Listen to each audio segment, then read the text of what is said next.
Yes, The Crown Season 5 is now behind us, and it included a foreboding season finale, but now we look to Season 6. What should we expect to see in the final season? My name's Matt Rogers, and join me today as we take a look at what we're going to see covered in the show before the fictitious palace gates are closed forever.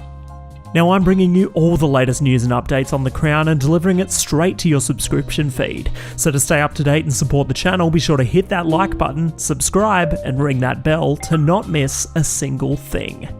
We had to wait a full 2 years between seasons 4 and 5, but luckily this time we're likely to only have to wait 1 year between 5 and 6, with it having an estimated release date of November 2023.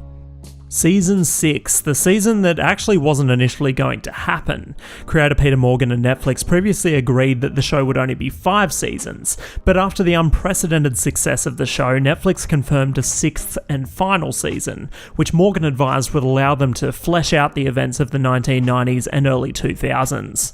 In my review of Season 5, I described the season as solemn yet powerful, but knowing what's to come, we should prepare ourselves for an extremely dark and harrowing final season, and not just for the impending death of Princess Diana. But first I want to draw your attention to the 2006 film The Queen. Now, this movie has an obvious link to The Crown in its subject matter, but what you may not know is that this movie actually is written by the creator of The Crown, Peter Morgan. So really, we at least know in part how Season 6 will cover the events of Diana's death, as Peter Morgan already wrote it for this movie. I'm expecting many similarities between the show and the movie, with the show obviously including more detail, due to it being a whole season rather than a movie with a runtime of less than 2 hours. In the film, we see Dame Helen Mirren earn her first Oscar as the Queen, navigating the immediate events following the princess's death.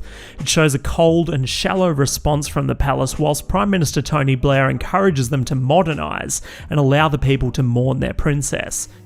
I doubt there is anyone who knows the British people more than I do, Mr. Blair, nor who has greater faith in their wisdom and judgment. Encouraging an empathetic stance rather than a traditional one, which would have appeared inconsiderate to the millions who adored her. Modernising the monarchy, of course, being a major theme in Season 5 of The Crown, and will no doubt continue focus next season. Although we got many strong performances from this film, the production quality is not what we've come to expect from The Crown, and the music is no good, but that really goes without saying considering the show has Netflix throwing hundreds of millions at it, and the film was working with 15 million. Interestingly, the actor who plays the Duke of Windsor in The Crown plays Charles in The Queen, and actually has quite a likeness, probably more so than Dominic West. Although the film is critically acclaimed, I found the devastating events portrayed in a lot less emotional light, and therefore the film was less impactful than the tone we've seen in The Crown. So I'm very much looking forward to seeing how these events play out in the series, and how the two interpretations compare, considering they have the same writer. If you want to know more about the life and death of Princess Diana, I've actually made a tribute video, which I'll link on screen now if you want to check that out. But back to The Crown. After Diana's death and the aftermath in what I assume will be in the opening few episodes, what we'll also be seeing is past this point in royal history and into the early 2000s. The royals had some dark times in what they called their annus horribilis, but unfortunately that's not where the tough times ended, and we can expect to lose not just Princess Diana, but some other beloved royal family members also. You're right. It does seem to have had better days. Even the televisions are metaphors in this place. There will be some cheerful moments, like Prince William meeting Kate Middleton, and we have already had confirmation of the actors playing them. Senan West, who played William in Season 5, and Dominic West's real-life son, will be stepping down to make way for older actors playing the prince in different periods. Rufus Camper will be playing a teenage prince. William was just 15 when his mother died, so it will be likely Camper will be playing the role during the earlier episodes covering the aftermath of the tragedy. Although new to on-screen acting, Camper has had many stage roles, including productions on and off West End. The prince will later be aged up to his late teens and early 20s, and will then be played by Ed McVeigh. McVeigh went to the Drama Centre London in 2021 and has since been an understudy in the play Camp Siegfried at the Old Vic in London. McVeigh will be playing the prince into the years where he met Kate, who will be played by Meg Bellamy. McVeigh wrote on Instagram, quote, "I'm absolutely buzzing to be given the opportunity to play Prince William in The Crown in Series 6, alongside the amazing Meg Bellamy. Gonna be an amazing shoot, can't wait to learn all I can," end quote. Bellamy has had credits in amateur dramas and filmmaking, but is also getting her first on-screen role in The Crown after submitting an audition to a social media call-out. Bellamy posted on Instagram, quote, "Pinch me please, so excited to announce that I'll be playing Kate Middleton in Series 6 of Netflix's The Crown. It is such an honour to be joining the most incredible cast and crew, and I will strive to do Kate justice," end quote. The Duke and Duchess met while studying at Scotland's University of St Andrews, and we are likely to see the two walking the halls together in the early stages of their relationship. But unfortunately, there won't be many other heartwarming events due to the royal deaths and worldwide tragedies that were to follow. The early 2000s had major worldwide events such as September 11 and the war in Iraq, so we very well may see the palace's reaction to these events. But closer to home for the royals were the events of 2002.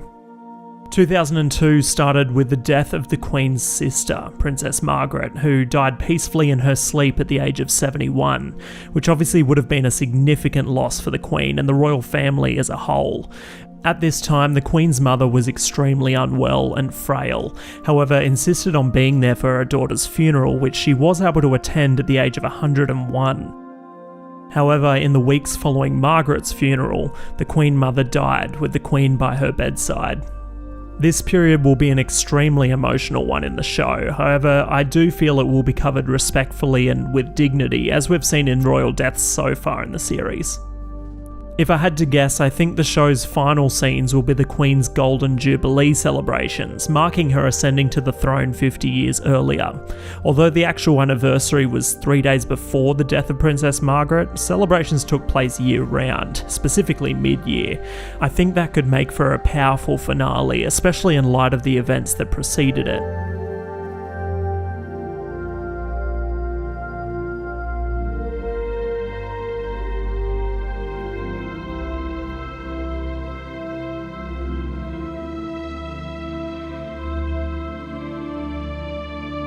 But the show apparently will end in 2003, so I guess the exact events of the show's finale are up for discussion. So what do you think? How do you think they'll end the hit show after 6 seasons? Let me know, I'll be down there in the comments. But if you haven't already, be sure to subscribe for weekly videos covering your favourite movies and TV shows. If you subscribed during this video, then welcome aboard, and if you had a good time hanging out, then spank that like button. This is Matt Rogers, and that is all.